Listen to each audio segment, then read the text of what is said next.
Hey there everyone, my name is Jason Lanier and I am here to tell you about the new bad boy lenses on the planet, the Sony G Master series. Hey, now before we get started into the lenses, just really quick guys, if you go to facebook.com/groups/Jason Lanier Workshops, it's obviously free because it's Facebook, talk to us. Tell us what you think of the video. Tell us what you think about these lenses or just photography in general. Nikon, Canon, Sony, Fuji, Pentax, whoever, you're all welcome. So make sure to join us there so we can continue this conversation online. And yes, I participate heavily. This isn't something I just put my name on and everybody else does the work. I participate a lot in that group and you'll see that. Hope to see you there. Now yesterday I released a video to the YouTube world that was, I mean, it's gone nuts. There's been tons and tons of views and I thank you guys for that. I talked about the A6300 and I promised that I would follow up with a video on the new lenses that Sony just released. Now, the reason I call them the bad boy lenses of the photography world is because they are the G Masters. Now, if you are from Southern California, a G is like a homie. He is like somebody that's next to you, somebody that you bond with.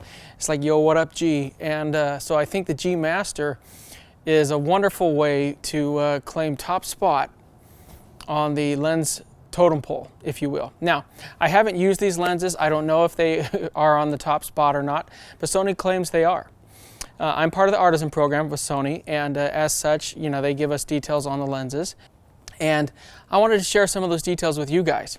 Ever since I switched to Sony, which has been well chronicled, I've heard constantly how Sony didn't have lenses. And you know, slowly but surely, Sony has added to their lens lineup and made it much more robust.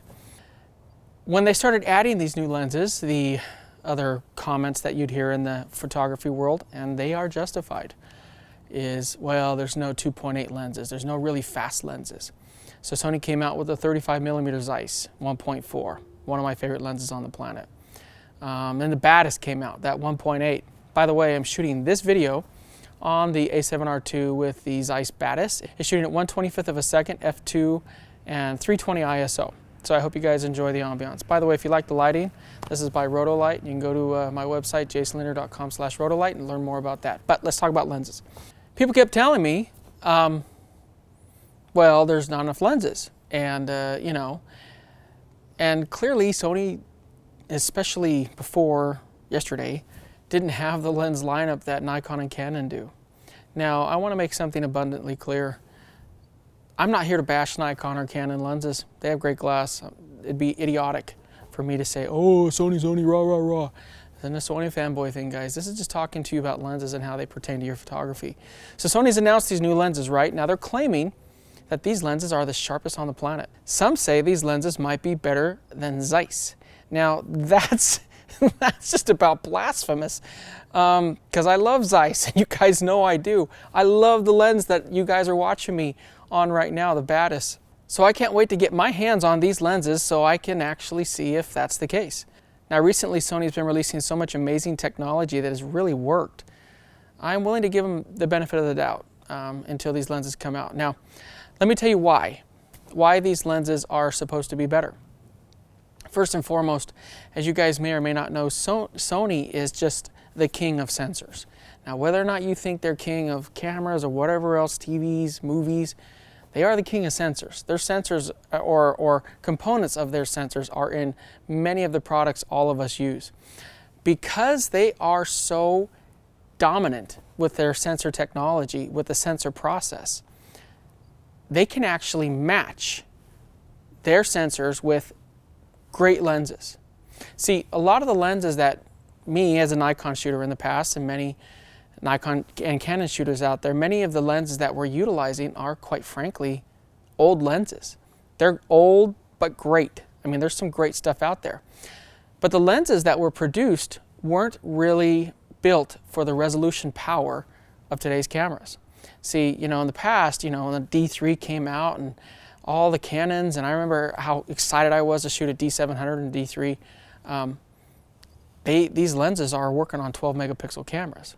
And slowly but surely we started to bust the seams and go to 16 megapixels. Well guys, now these lenses are, A7R II is 42 megapixels. Nikon D810, D800, 36 megapixels. Canon's got a 50 megapixel monster out there.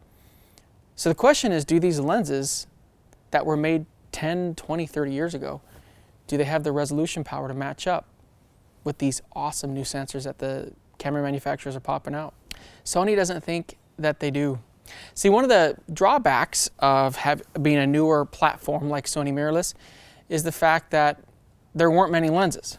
And that's where Nikon and Canon had such a huge advantage. Well, the difference now is because they are new, they have to create all these new lenses. And they're creating them for today and tomorrow. See, the other thing that Sony explained is because of the fact that they build sensors from start to finish, unlike anyone else, guess what? They know where sensor technology is going. Not today. They know where it's going in the future. They know where the megapixels are going to come in at. They know the tech, the specs. In other words, they kind of have an advantage, guys. There's no other way to put it. That makes me excited as a Sony shooter. Again, I'm not here to gloat, not here to bash on Nikon and Canon. I've said it a million times. Nikon and Canon make great gear. Please listen to that statement. I'm all about you finding the right gear that works for you.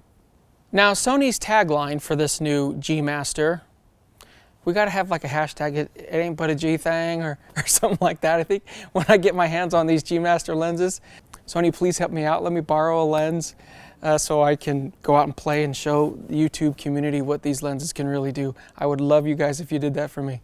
Now, when it comes to lens technology, a lot of the times lenses are either sharp, super sharp, just, ooh, they're amazingly good. But sometimes they struggle with the bokeh. Now, some people call it bokeh. I have a hard time calling it bokeh. It's like flower bouquet. I don't know. That's for a wedding. The thing you go like this. I call it bokeh. Call it whatever you want.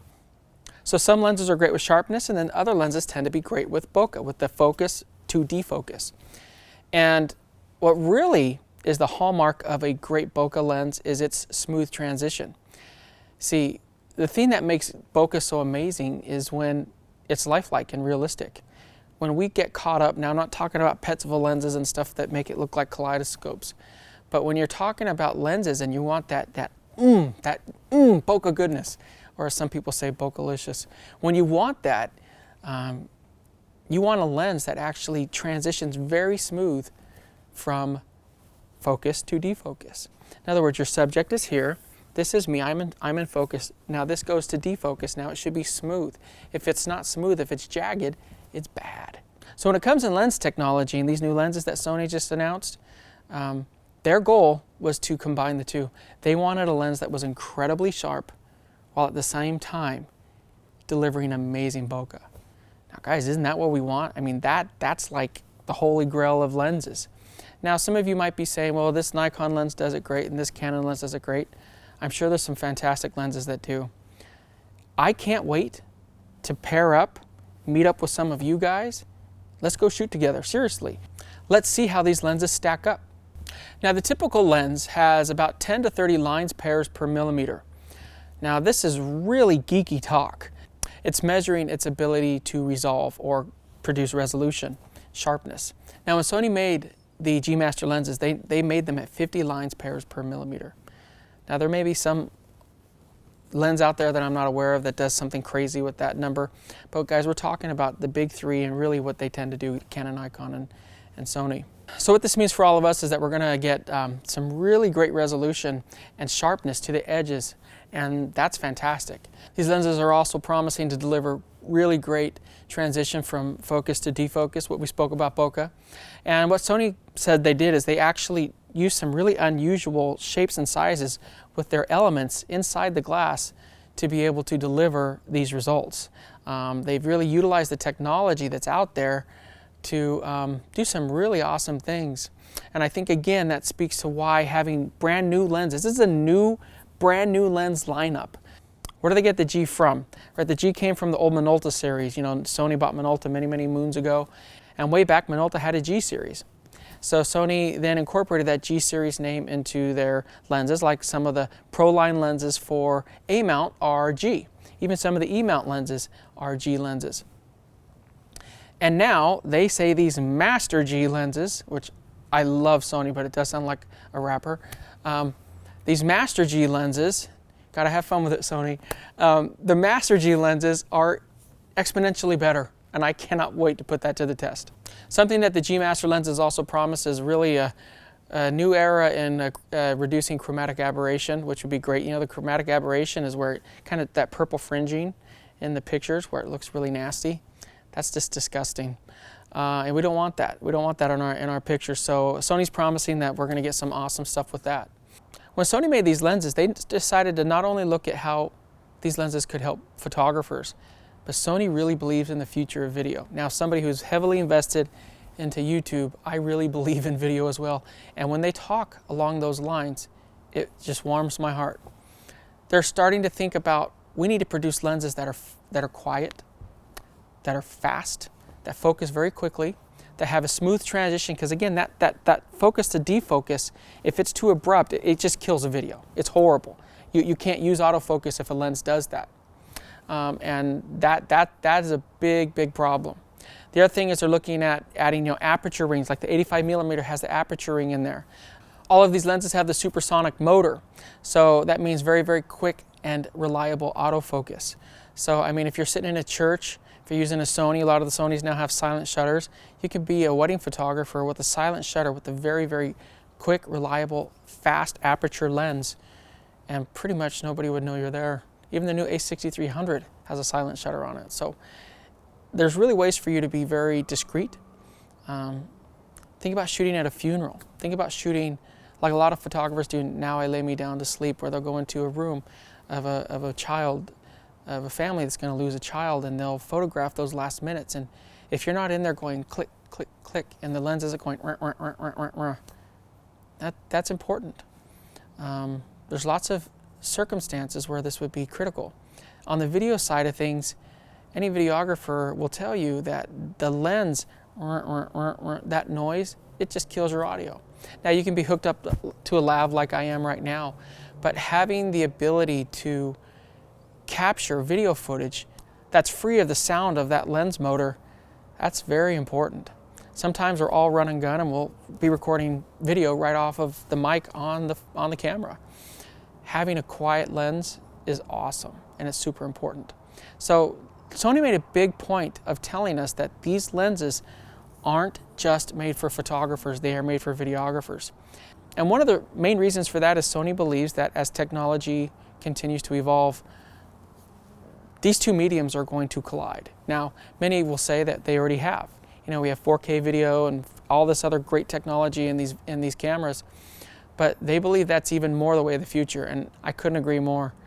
I went from using camcorders to using the Sony VGs, and now we film everything on the A7s or the RX10 II. We want cameras that we can really get awesome lenses that'll give us very fast results and deliver phenomenal footage. So I think for people out there who are looking for options as it relates to video, these lenses are supposed to deliver. Whether or not they do, we'll see. And believe me, boys, I'm going to put these lenses to the test.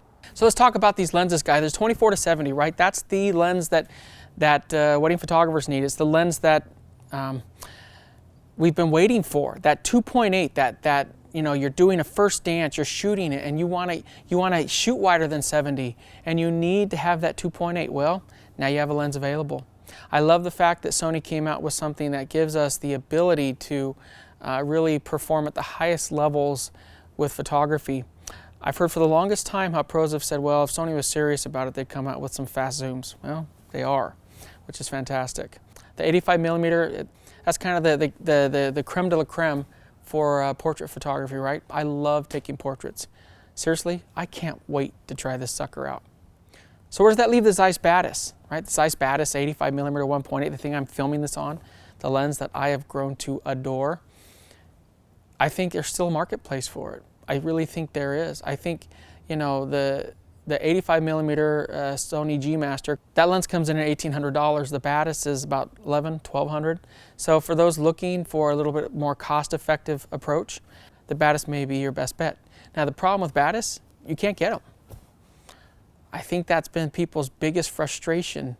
I've released at least 10 to 20 videos with the Zeiss Batis, and I love the lens, but the problem is it's not available. So it's no good if you can't get your hands on it. So I think Sony saw how popular the 85mm Batis was and said, "Yeah, we got this. We can do something." Now, I'm sure they already had R&D in place and everything else, and you don't just whip a lens out in a couple months. But I think that when they saw the appetite that there is for great lenses with Sony, they decided to really support us as professionals in the field, and I couldn't be happier that they have. The next is the 70-200 f2.8. According to Sony, it is not noticeably larger or heavier than their f4 version. Now, the Sony E-Mount 2.8 70-200 is significantly larger and heavier, like the Canon. I mean, you put the Sony E-Mount or the Canon 70-200 in your hand, and you put the Sony f4 70-200 in your other hand, there's a big difference. From what Sony told us on the call, there is no discernible difference between the two. In fact, it could be easy to confuse which one is which unless you're looking at them. That's pretty awesome. The minimum focus distance on this 70-200 is actually shorter than, it's less than a meter. So how does that apply? If you're in a bridal room for a wedding and you're shooting and you need to get back, and all of us wedding photographers have been there, your back's against the wall and you only have 3 or 4 feet. Well, this lens will focus in less than a meter. That's important because you sometimes don't have the ability to constantly be changing lenses. Canon is at 1.2 meters and Nikon's at 1.4 last time I checked. It's even better than Sony's f4 70-200. It's great for event photography, sports photography, birding, I mean anything of that nature. And if you put it on a crop sensor camera like the A6000 or the new little tiny monster, I call it the Mini A7R2, put it on the A6300, you know, you're looking at a focal length of a focal range of 105 to 300. So Sony's come out with some lenses I think that have really answered the call. I think that people have been asking for this pro lineup of lenses. Now, one of the things people said when these lenses were announced is, wow, they're pricey. Well, great glass is not cheap. There's no other way to put it. Are they a little pricier than their Nikon and Canon counterparts? I think in some cases they may be. So they better be good. Better be good, Sony. These lenses are supposed to be all that. I mean, that's why you're called a G Master, right?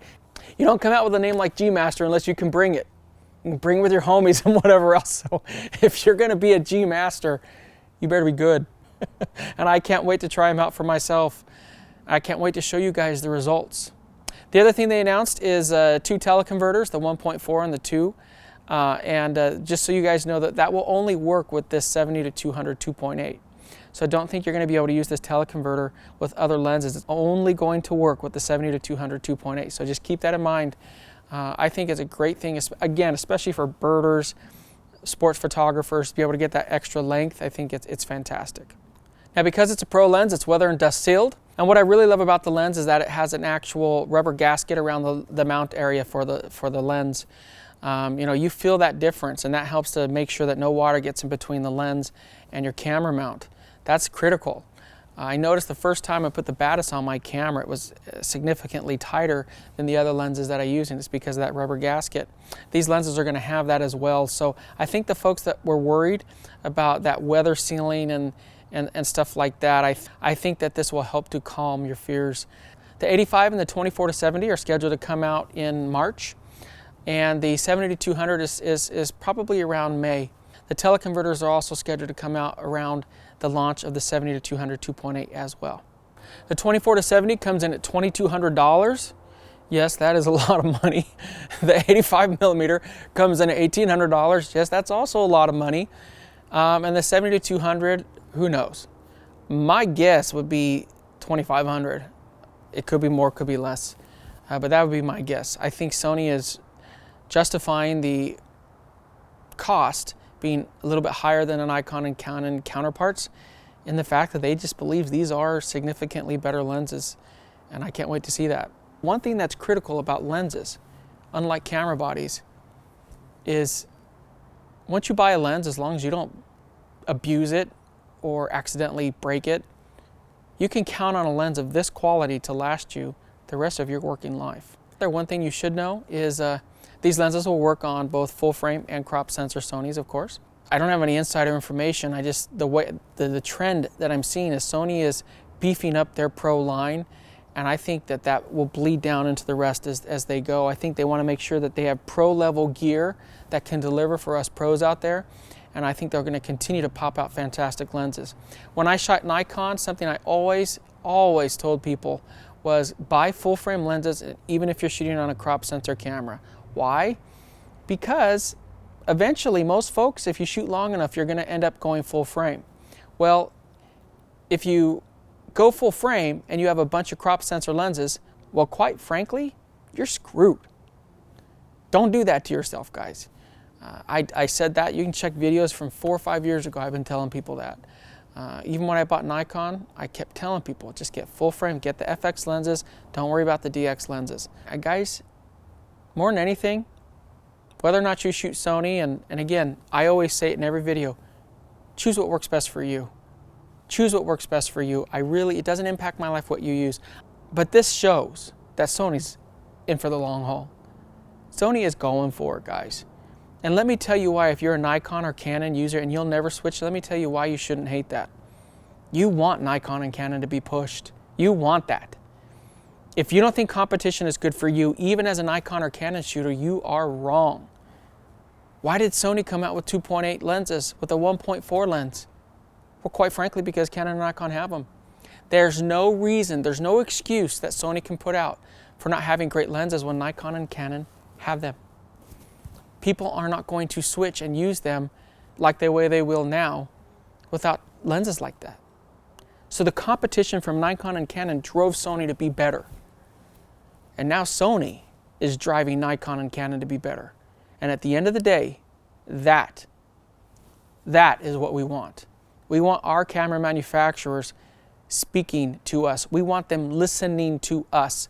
We don't want them giving us cameras that we're telling them, I don't need this. You're putting all this technology, all this stuff that is fluff that I don't need and I don't want.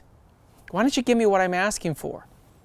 The collective photography community, especially pros, wanted high-end pro lenses. Sony's bringing them. And I have a hunch that they have more to come. So guys, I hope this has helped. I hope it's been beneficial. Guys, I'm just trying to put out information, and I do hope it helps. That's the reason I do this. I'm not paid by Sony to put these videos out. I put them out because people want to watch them. It's that simple, guys. I run a YouTube channel. The purpose of my YouTube channel is to put out content that people want to see. And I'm grateful that you guys are here. I don't care what you shoot with. I'm glad you're here, and I appreciate you following me. If you haven't already, please subscribe. Tell me what you think. Let's all be nice, guys. I was really pleasantly surprised that the A6300 video seemed to not have any bloodshed, so I appreciate that. And I hope this video can do the same. Because at the end of the day, guys, it doesn't matter what name is on the front, it matters what we do with the camera in our hands. It really is that simple.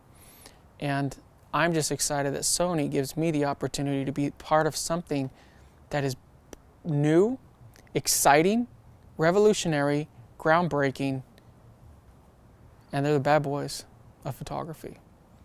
And that kind of fits me.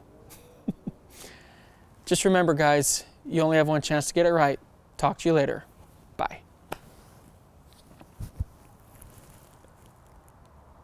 You guys still here? Hello? Talking to you. Hey guys, if you want to learn online with me, go to patreon.com/JasonLanierPhotography, and you will be able to continue this craziness online from anywhere on planet Earth with me. If you want to join me live, go to JasonLanier.com/workshops, and you'll get to see me in my full glory live and in person, guys. I think there's a smudge on there. Is that it? Yeah, I got it. Talk to you later, guys. Bye.